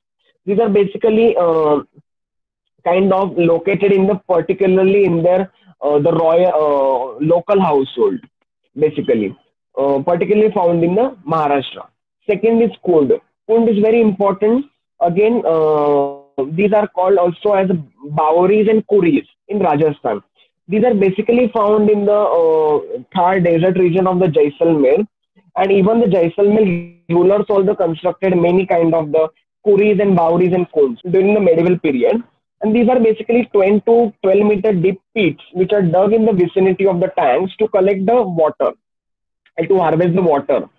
Because the rainfall is very meager and very scanty rainfall annually received by the Rajasthan. So mouth of the pit is usually kind of the made with a narrow. So you can see the construction is kind of a similar domes type of construction. There is a kind of the two pillars, small kind of the porch is there attached to that kund, and there are kind of the 2 to 3 flight of the steps used to climb. And it has entirely this kund is covered with the basically the entire is covered with the roof cupola underground to prevent the kind of the evaporation of that water. And openings of these earthen structures are generally covered with the planks of wood if it is commissioned by the some ruler. There are also local also some kind of structures also constructed by the rulers, and depending upon their condition the materials are used. Then third is very important. This is the traditional tribes of the Kuki, then Kuki, Tangin tribes, and Naga tribes of that Khasi Garo tribes of Northeast India and Ahom dynasty. That completely in Northeast India they use this traditional water conservation. This is bamboo and drip irrigation method. In that you can see the usage of the stream and spring water is done using the bamboo pipes. So practice in the kind of Meghalaya, a primary purpose to irrigate the plantation. So 200-year-old system of this bamboo drip irrigation. In that, they used to kind of evacuate the entire inner part of that bamboo, and the hollow bamboo is used for kind of transporting the water, and 80 to 20 liters of the water annually, like they used to transport and to irrigate the field. And basically, while irrigation system, it is made up of the different forms of the bamboo pipes of varying cross sections also. And flow of the water is also controlled by changing pipes position. And again, the method is kind of efficient. It enables the water to be dropped at the base of the plant. So, while Rajasthan has a different kind of the cones kind of underground. Now, this system helps to keep the water very cool, naturally cool, and to kind of to lessen the water evaporation. So these are basically practiced by Ahom rulers of the Ahom dynasty of the Meghalaya and Assam. Then Johod. Johod are also called as Khadins. You can see there are multiple Johods even in the movies. Rajasthan depicting about the traditional life of the Rajasthan. They also used to showcase this Johods, and again that Johod is also different because basically that Johod and this Johod when they used to whenever the Sati, that widow, used to kind of the commit the suicide by kind of jumping in the funeral pyre of that entire fire of a deceased husband, that is called a Johar, and this is called a Johod. This is that both the systems are having similar type of the suffixes as basically Johor, but that is Johor for what? Johor for kind of the social system, and this is water conservation traditional system. Basically, when runoff of the agricultural system, in which runoff is that from high catchment area is stored. So this is kind of the small bunch, mean kind of the small construction made to kind of to store the water, and to kind of channelize the water during the non-monsoon period. And these are kind of as long as 100 to 300 meter earthen embankments. Then again, it was designed by the Paliwal Brahmins of the Jaisalmer dynasty in 15th century. And again, Khadin soils are kind of remain most moist, so for long periods. So because of that, water storage and chemical weathering also kind of decreases. And this is also helpful for water conservation. Many Paliwal Brahmins of Jaisalmer, this is very effective technique for storing the water and harvesting the water in the complete desert area. Then this is the Khadim system. In that you can see catchment area, Khadim cropland. This is the Khadim bund, and this is the shallow dug well. So dug well. So how they used to irrigate the land using the Khadim bund to kind of the to store the water during the. These are all kind of the traditional water system. Yes. Now, important part of my kind of the fifth part of my presentation is kind of how elements of hydrogeology of the stepwell. This is very important scene about the architecture, archaeological and architectural importance and architectural kind of characteristic features of all the stepwells. Now we'll see how hydrogeologically we can convert the stepwells into from dead into the kind of surviving monuments. So because of the hydrogeology of the stepwell is very important to know about the hydrogeology. First is important that like stepwells are entirely depending upon the river, types of the rocks, amount of rainfall, and nature of vegetation. In diagram, you can see the elements that are completely responsible for kind of making the availability of the water source for the stepwells. Rivers, perennial rivers, types of the rocks which are found on the surface, then amount of the rainfall received by a particular region, and nature of vegetation. This is very important. So now see, basically in Maharashtra, we have seen various stepwells from Lim stepwell, Krishnamai stepwell, Bamando stepwell, Panvel stepwell, then Tanwadi stepwell, Parabani district, Bahadurpura stepwells, Kandahar Fort stepwell, Andhar Bawdi in Panara Fort. All the stepwells from various sites, from various historical periods are mostly constructed with using the two major rocks for Maharashtra, igneous basalt and igneous granite. These are the only two rocks which are used as a the construction material for medieval Maharashtra step well. Now, it is very important that although this may seem surprisingly that water beneath the ground is a commonplace. Now, I will explain. I'm going to explain you about how we can discharge the well. How we can charge the well and discharging the well. So this is very important that we should convert the wells as a surviving monuments to provide. So water is very important because these are temples are mostly constructed for the sole purpose was to not for as a architecture, but it has a utilitarian aspect. It has an aspect to kind of make to provide the water accessible to all the people, all community. So it is a kind of for commoner. So basically for that we should know that how to charge the wells with the water, how the system of wells, step wells functions. Geologically, how the system of wells function. This is very important. So first, that groundwater. What is groundwater? As we know that groundwater is the largest reservoir. It is the largest reservoir of the liquid fresh water on the earth and found in aquifers. Now you can see in this slide, yes, how the step wells gets recharged with the groundwater. As we know that everything as a human we need food to get kind of to charge up. As a vehicles they need fuel. Similarly, step wells also need something fuel to as a fuel that is mean water. So for that water cannot be stagnant. Now the condition in the step well is very worse. It is very in kind of deteriorating condition. But we need the step wells need naturally to charge with the water at the kind of the subsequent alternative period. So in the diagram you can see that surface are kind of covered with the green vegetation, even that streams are there. So what is recharge area and discharge area? Discharge area is that where the kind of streams are kind of the originating, streams are flowing. So if we take the example of the Satara, okay, if we take the example of the Satara, the many step wells are located in Baramoti Chivir, Naktaravade Chivir. These two important step wells are located in Satara. So we should know that basically from Satara, the Bhima River, basically near Satara that flows. So basically Krishna and these rivers, Satara district.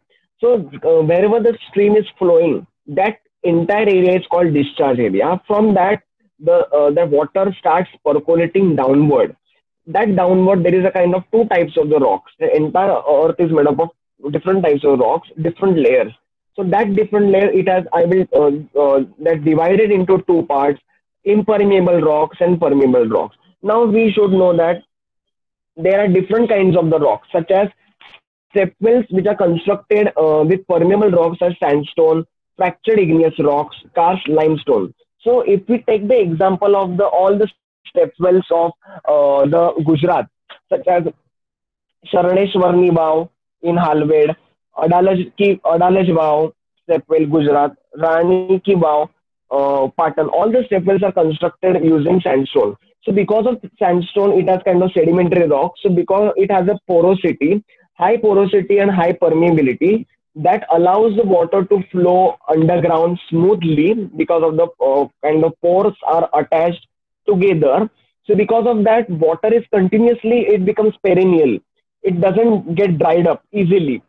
So that has a kind of the advantage in the step wells which are constructed in the Gujarat because of the available of the material used for construction was sandstone.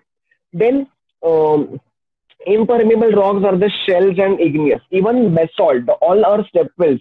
Why we can see there is still presence of the water in Pune district, in Satara district, in Parabani, all we can see there is a presence of water, underground water, because basalt rocks also has a kind of percolation. It also comes under the permeable kind of, it has a fracture. If the rock doesn't have the fractures, like the shells, which are kind of continuous deposited layers, then water will not move and the step well will not get recharged with the water, groundwater. So this is very important to recharge the step well. So basically, water is attracted to the soil particles, capillary action. Now I will tell you how the step well functions. So basically, step well, as we know, it has constructed by in the basement underground by kind of carving out the floor of the earth surface, and basically and here. So how the water is available in the ground, how the kind of that water that well is saturated with the water, because water is present in the underground level. The kind of the two layer that is called as groundwater. Groundwater is the largest reservoir, and aquifer is what groundwater is kind of the temporary water storage beneath the soil, beneath the rock, subsurface. And aquifers are kind of the very kind of the permanent. So you can see the aquifer, confined aquifer, unconfined aquifer, and water table is only the upper part, very shallow layer of that subsurface under the surface. And aquifer is very huge, huge patch of that earth surface beneath the surface that is entirely kind of completely saturated and filled with the water. So that aquifer moves upward through the with the kind of that capillary action. Now capillary action, we need to understand that.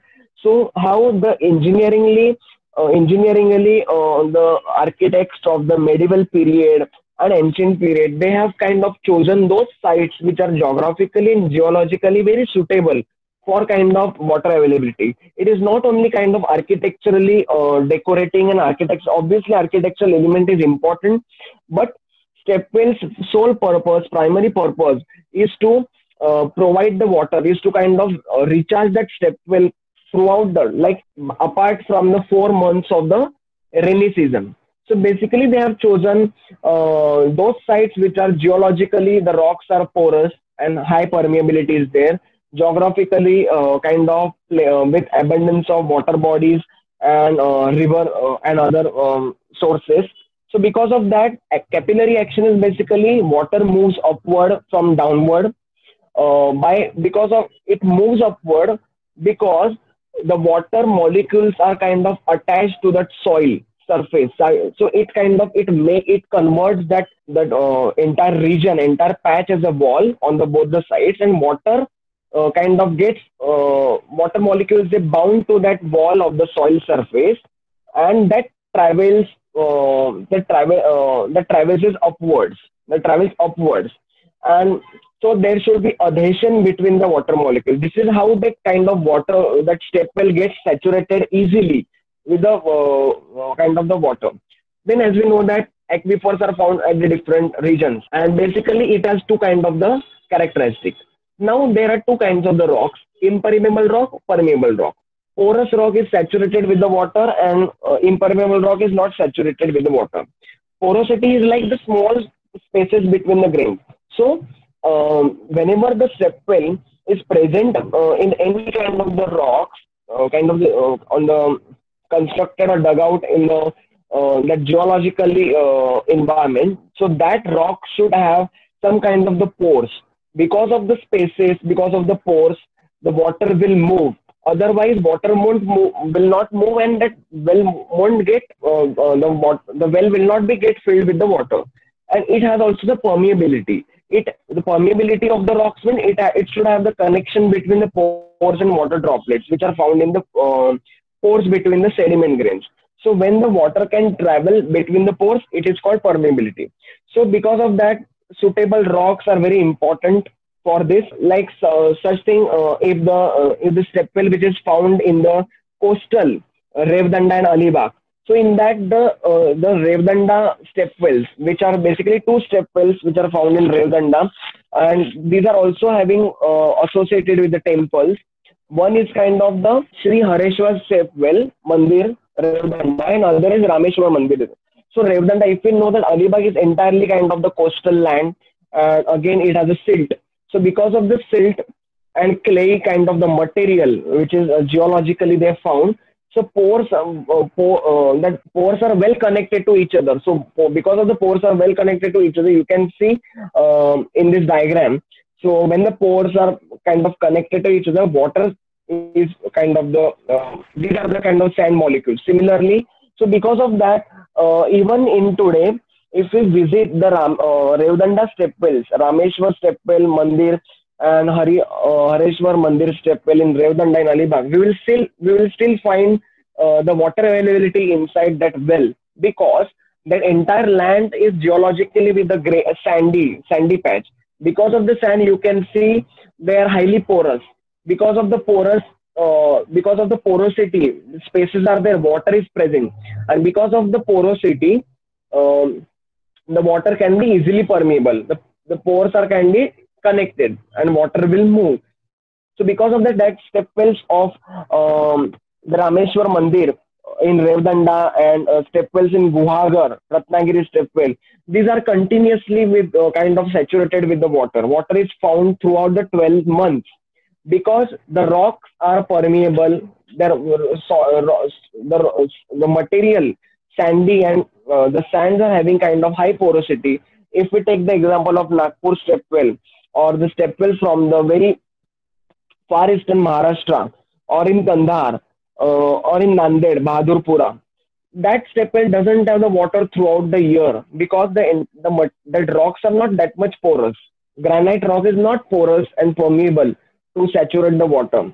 So this is very important to know about how the hydrogeology is very important that functions the step well.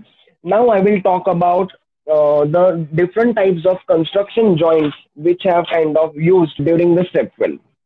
So there are kind of the four types of the joints are used basically: tongue joint, clamp joint, offset joint, header joint. In the diagram, you can see these are kind of the four construction material joints are used for constructing wells.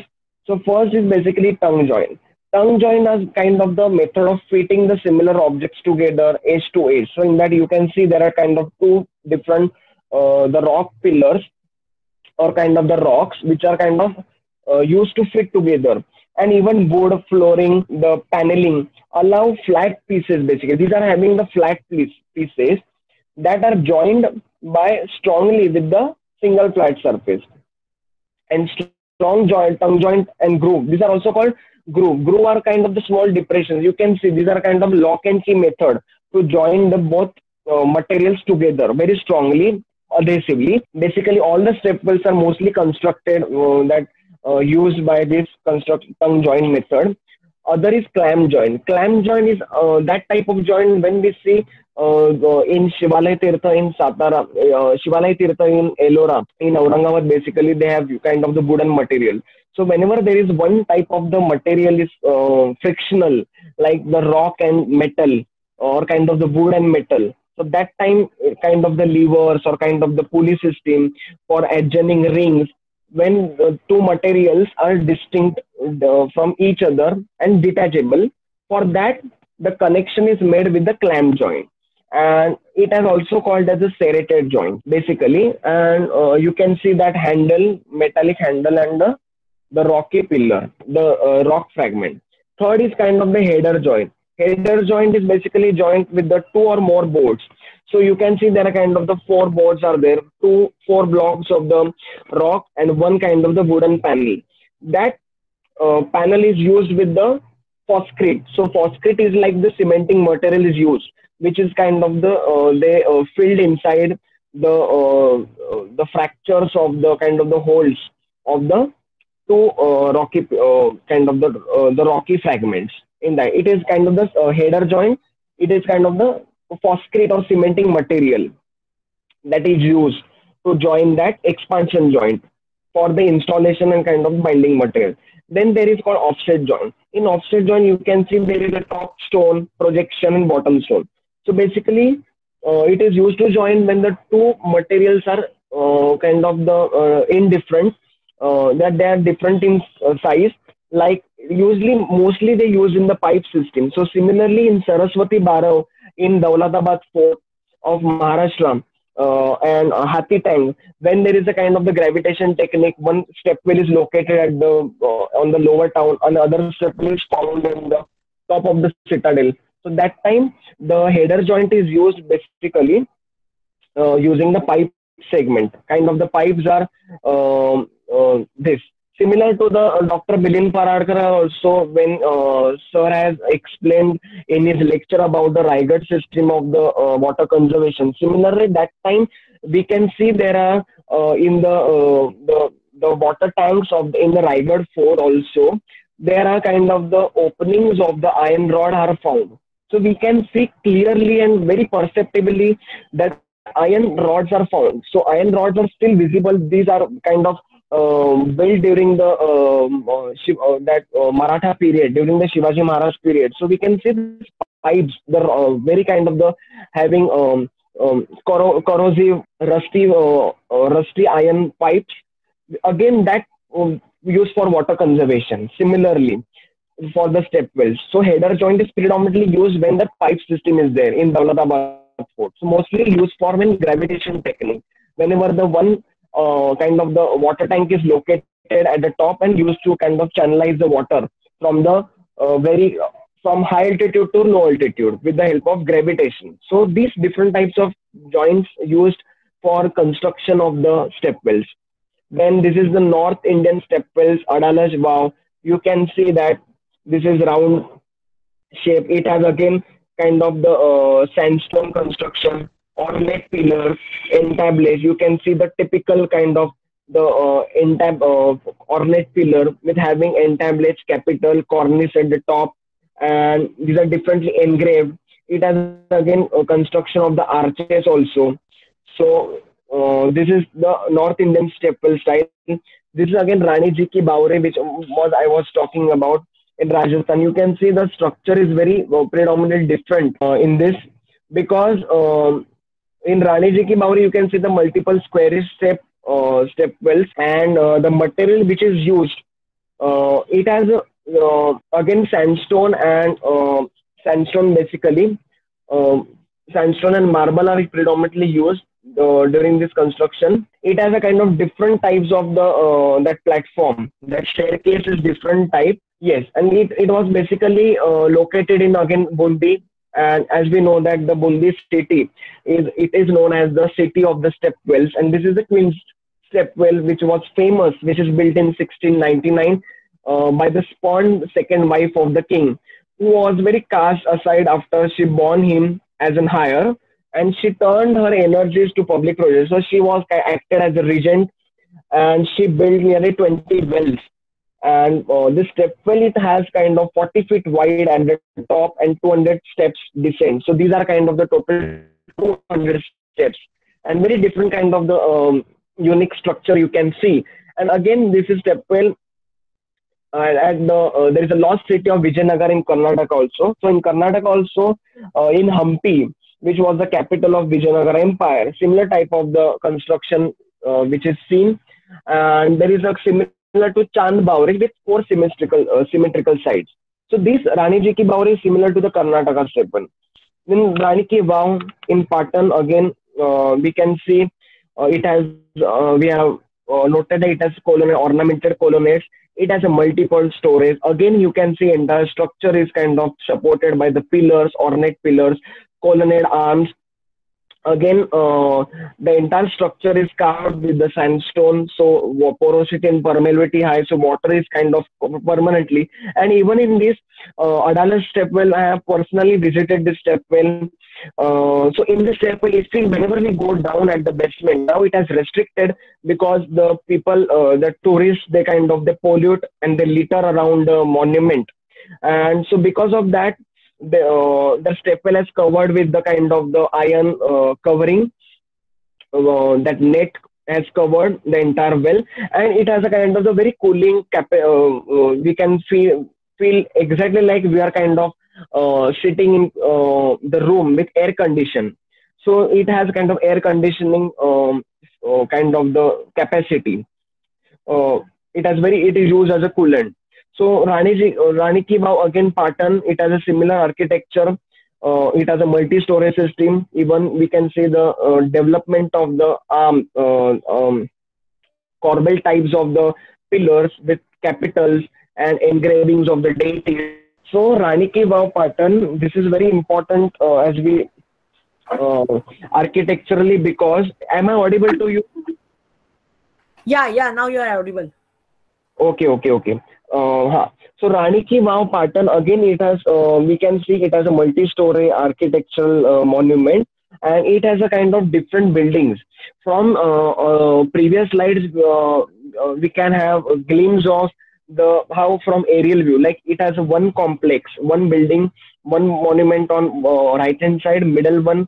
One monument, and on the extreme side other monument. So these are kind of three buildings lying parallel, and entire the structure is kind of constructed with the pillars, ornamented pillars. And again you can see it has an entablished upper part of, see, always remember, in temples or any kind of the architecturally pillar, it has, whether it is in fort, whether it is in mosque, whether it is in step well or temple, upper part is called as cornice. The part below the cornice, where the where the kind of deities and icons are engraved, that part always kind of called as the friezes, which is again you see, similar in the stepwells of the Maharashtra, Sadat, Baramotichi, Veer and Lim, and even in Krishnamai temple. These are kind of primitive because that rocks are kind of the very hard and very resilient. These are not kind of the brittle. So because of that, but this you can see the very minute and very exquisite type of the carving is visible. Is seen because the material used is kind of sandstone, and sandstone is very brittle compared to the basalt rock or granite rock. That's why the architecturally these are not kind of the medieval stepwells of Maharashtra like Krishnamai or kind of other stepwells are not that much ornamented beautifully compared to the these stepwells, because it has a kind of an entire structure. Yes, upper part of the is called cornice that supports the flat platform on the floor. The lower part is called as friezes. Friezes or kind of the entablage. The lower part is called capital. Capital is the main part that supports the pillar downwards and to the entablage. And entablage is always carved with the. It has the carvings of the sculptures, and you can see the various kind of the stories. This is, yes, this is Bhogadishwara South Indian stepwells. Now see in South Indian stepwells, as we know in India, in Maharashtra, one of the typology on the basis of the porches. So similarly, am I audible? Yes, yes. Okay, okay. So in South Indian stepwell, like in Maharashtra, we are see on the basis of Ratanwadi, Bogadish, Bahadurpura stepwell, Erandeshwar stepwell, and Shivalaya Tirtha. All the stepwells on basis of the porches entrances. It has a temple as it becomes the part of the architectural element of the stepwell. Similarly, in Dravida type of temple architecture, the water tanks are always part of the. So, in water tanks are always absent in the Nagara northern northern type of the temples, because if whenever if you go to Mathura temple, if you go to the Konark temple, Sun temple, if you go to the Modera Sun temple, Khajuraho Sun temple, these are kind of isolated temples as a one monument. But in South India, in Dravida style, water tanks are always present. Similarly, you can see this is similar to the architecture of the Shivalaya Tirtha. It has a rectangular and squarish shaped platform with flight of the steps perfectly at constructed right angles. Again, you can see it has encircled by the entire kind of the colonnades, pillars, pavilions, mandapa, used for during the kind of the communal meals or feast times. And we can see the gopurams also. This is Badi Bauli, Hyderabad, Telangana, located city of the Hyderabad and in Telangana state. Now, even you can see the Badi Bauli. This is again, I want to give the example of Chand Baudi and Taj Baudi in Vijapur city, which is again constructed by the Adil Shah monarchs. That time also it has a kind of, I personally visited, so I can relate this with Badi Bauli, because these kind of the baulis are used for the kind of bathing purpose and for drinking purpose, not any kind of religious importance, but for the community purpose. And that type, it has kind of the palatial gateways and complexes, and sometimes mosque also kind of attached to step well, but it is kind of the water tank reservoir that is surrounded by the palatial complex and arches. And the main, basically, like the Buland Darwaza in Fatehpur Sikri, or kind of the Jami Mosque gateway. Similarly, Islamic gateways you can see, and again this is Badi Bauli, which is again similar, and it has kind of always rectangular or squarish shaped water tank or reservoir. Then Hampi Pushkarni, this is very famous, that from the earlier slide I have shown you, from Rani Ji Ki Bauli. You can relate with Rani Ji Ki Bauli, this step wells. And Pushkarni, as we know that, Pushkarni is kind of, why it is called Pushkarni? Pushkarni means, Pushpa means kind of the lotus.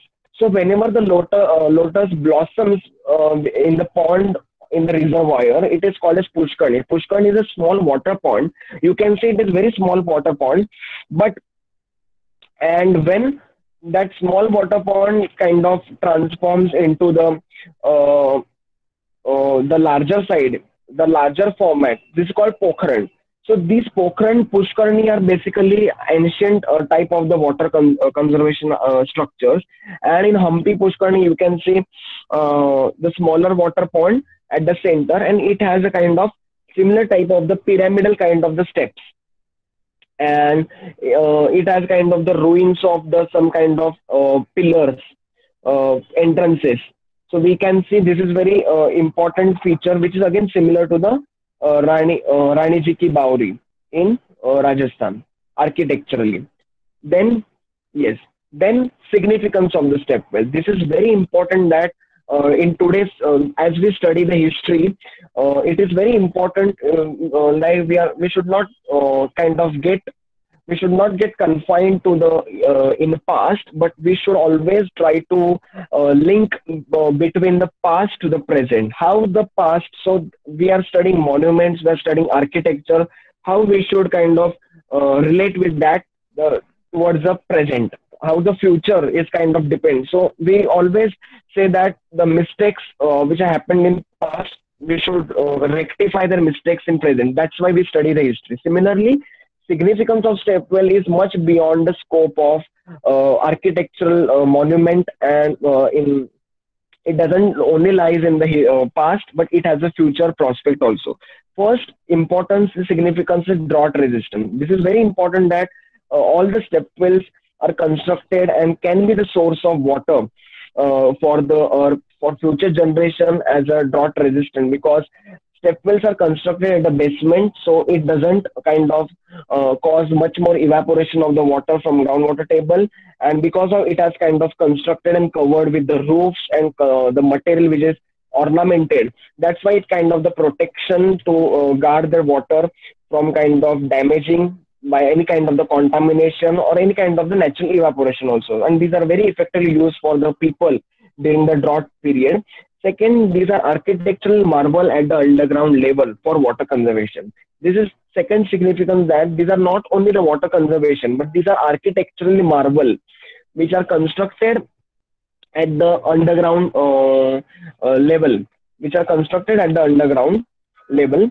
And third important kind of the significance of architecture, significance of stepwell, these are agriculturally viable and effective.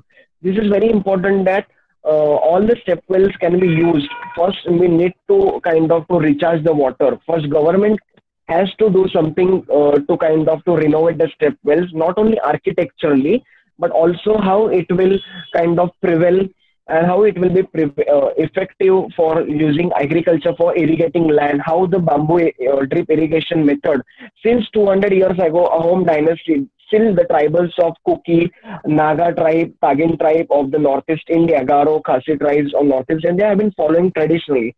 Similarly, we should use all the stepwells are kind today, they have kind of converted into the very kind of the dirty ponds. These are basically rudimentary structures.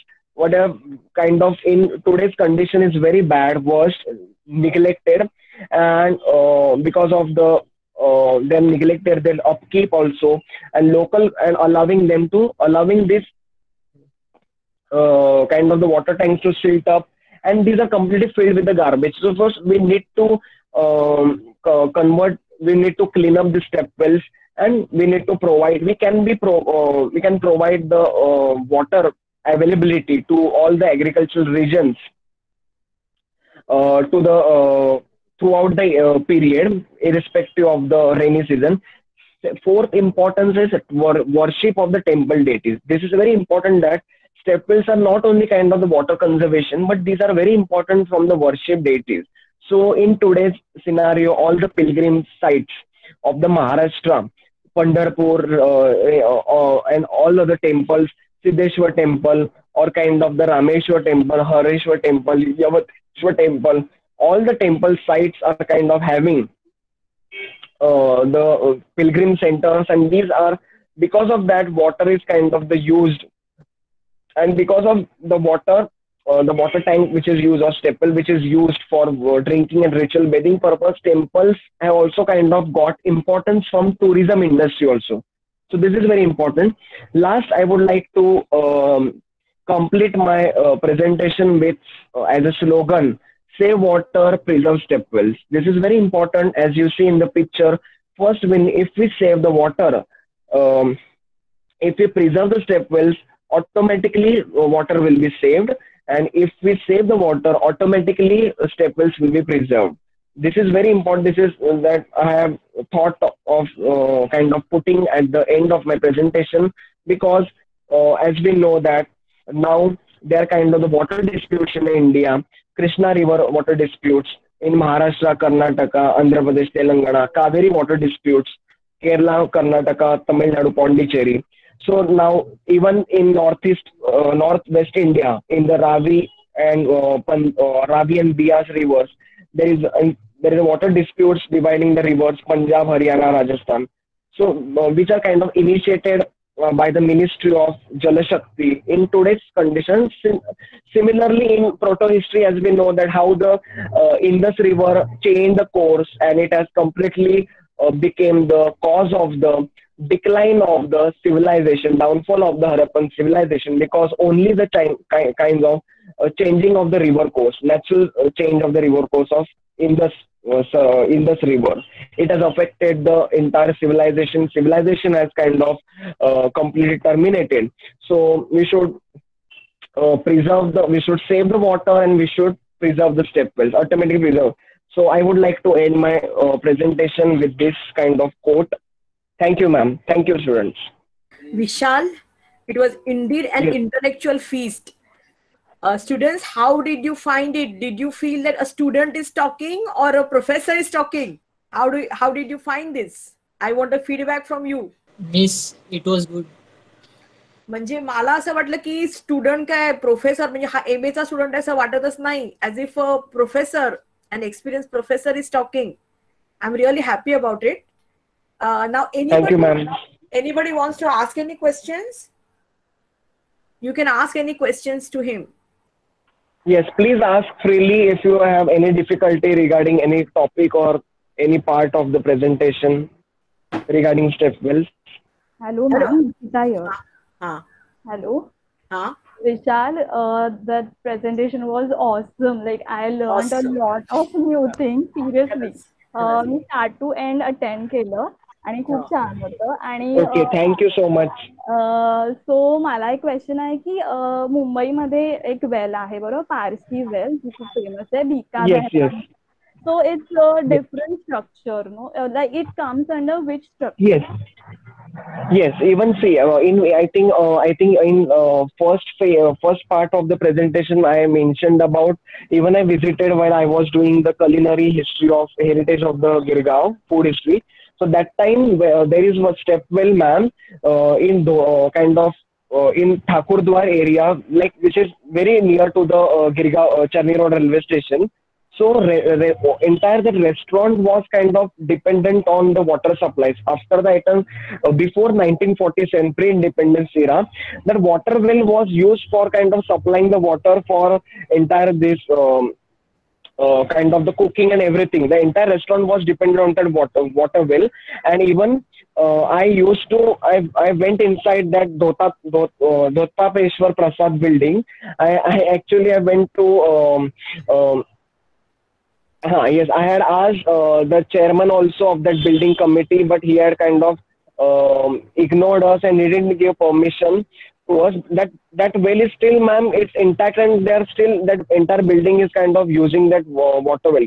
And that well, Nikita, it is underground. That you can relate that well to the step well. This kind of the well that is built during British period, but it is not on the surface. It is kind of underground, but it is not visible. So there are many wells, but if you give me the photo, if you have photo, then I will try to explain you if it is something related to the step wells, like architecturally. Any other questions? Acha, Vishal, one more thing. You made use of certain words, pietra dura and arabesque. So just explain these words, because they are very important in architecture. Yes, ma'am. Yes, sir. Yes. Ma'am, Petra Dura technique is, these are kind of, ma'am, basically techniques of the royal period. During the Mughal period, they started employing these techniques for ornamenting the monuments. We can see these techniques in predominantly in Rajasthan and, ma'am, in Agra and kind of imperial architecture monuments of Agra, Delhi. Basically, in Petra Dura technique, ma'am, they're using certain types of the precious jewels and gemstones. And in that, basically, there is a kind of the floral carving is there, floral motif. And that floral carving is not only carved, ma'am, it has kind of the inlaid with that precious stones. That is the Petra Dura technique. And Petra Dura technique is mostly done on the white marble, only on white marble, ma'am. And with the gemstones which are laid are kind of the blue, kind of the green emerald and the red rubies, basically. And arabesque technique, ma'am, it is also similar, but in arabesque technique, ma'am, it is mostly done on the this niche and the or the arch, like it is called as where the kind of they whenever the all the Islamic people, they used to prostrate towards the direction of the Makkah. That arch is completely, ma'am, ornamented with that. But in that arch, ma'am, they start with right hand side and the entire carving on the left hand side. There is no kind of the free spaces are kind of the left. And in Petra, and these are also kind of laid with the precious gemstones. But the main difference that it is extricately carved in arabesque technique, and in Petra Dura technique, ma'am, only the small part of, like only middle of the flower. Like if it is white platform, then only at the middle they will kind of having the engravings and inlaid mosaic work in arabesque technique. In Petra Dura technique, and arabesque entirely that arch is carved, and mostly that carvings are done on the arches, basically, or on the gateways and kind of the Shishmal or Diwaniyam. So in Agra Fort, ma'am, there are many carvings. Yeah. These are the differences. Okay. Also, what are your sources? Because when you are in you have done many papers. So yes, ma'am. I will. Means and for particular this kind of topic, what can be archaeological and literary sources? Yes, ma'am. For this, personally, I have visited some of the stepwells from Gujarat and this. I have used, ma'am, a resource book of the Arun Chandra Pathak, sir. He has done on the Maharashtra Bharat Sathaye. Along with that, ma'am, I have used the journal articles from ResearchGate. I will just open that file by the scholars who have done that how geologically the stepwells are kind of recharged. And wait, I will just read out the names of that articles. And ma'am, the typology which I have done, it is like I interpreted and I have classified that typology on my own. So. And what I liked in your entire presentation, Vishal is a good geographer. Okay, he has got a very good understanding of geography, very fond of geography. So he has, brought about unity between history and geography, connection between history and geography. He has tried to connect geography to history. That is something which I really liked in him. Okay, go ahead. Yes, ma'am. I will give you the. I will enlist my references. First is, ma'am, I have used the Shodhganga articles for Rajasthan stepwell architectures. Then there is there is one research paper, ma'am, on architecture of Fort of Panala and water conservation. This water conservation strategies in medieval period. Hmm. Is by whom? Then This article is by whom? yes, ma'am. These two articles are from Shodhganga. Yeah, Then but who are the authors? I think no, ma'am. In Shodhganga, they don't write the authors. Like Okay. starts, and there is one more. Yes, yes, ma'am. And one more I have used is Archaeological Survey of India, ma'am. Rani Ki Vav, Patan, by Kirti Mankodi, Okay. published by Director General of Archaeological Survey of India. Then, ma'am, I have used this Indian Institute of Architects, the Maharashtra chapters, Karad Sub Center. They have kind of, ma'am, done this restoration and conservation of the all stepwells of near in the vicinity of that Satara and Karad district. Then, ma'am, I have used this Holkars of Buildings of Holkar State by Dr. Vivek. Yes.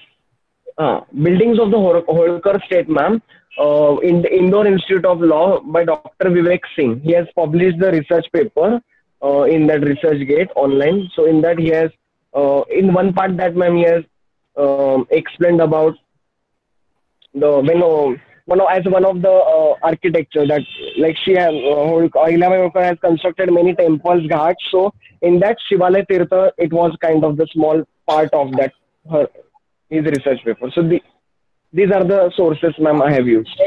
Very good, wonderful. Now, anybody has got any questions to ask so far? Now I request Mayur to give him vote of thanks, because last time this one has given Shruti. So now I want Mayur to give vote of thanks. Mayur, can you give? Yes, ma'am. Yeah. So, Vishal sir, thank you very much.